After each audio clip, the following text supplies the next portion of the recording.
LinkedIn is intolerable because professionalism is intolerable part 2. I think people don't like LinkedIn because it puts so many workforce issues in one place and we see how cross industry they are. Example is this post behind me from a few weeks ago when Sabrina Carpenter's album came out. I'd already seen the image, so that wasn't my shock. What stood out to me was the comments. The number of people saying that this wasn't professional and it doesn't belong on LinkedIn. This is what's so interesting to me about LinkedIn is all the people commenting about what doesn't belong on LinkedIn. Because I researched the unwritten rules of work for the working class and neurodivergence with intersections of race and gender. And so much of professionalism has a moving goalpost. And it depends on who you ask. Because I like what this person responds here is making millions of dollars selling an album, not business. Because I have mixed feelings about this album cover. And I'll just let you know, I'm not a Sabrina Carpenter fan. I'm not a hater, but like I literally can name 2 of her songs. Like I'm just don't really follow her. I think that I have heard about this while being someone who can name like 2 of her songs. Says the marketing team got what they wanted out of this, and marketing is a business. There are clear corn undertones here, or overtones, we could even say. Arguably, the corn industry is a business. And as this person pointed out, the music industry is also a business.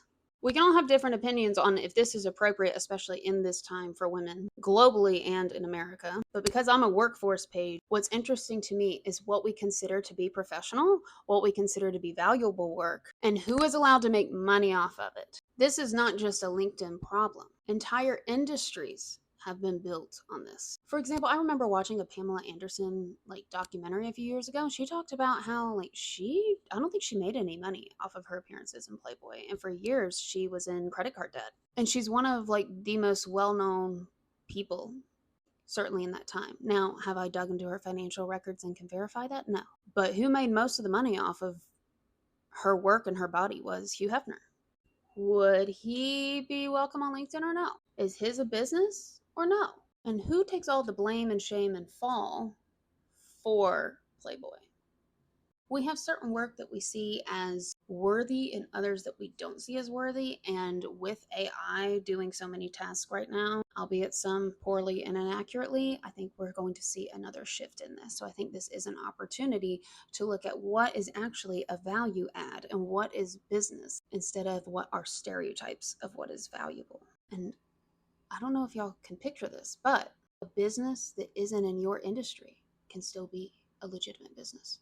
I will say, again, the marketing team got what they wanted because I don't know how I feel about this, and I feel like I want to hear the album before I decide.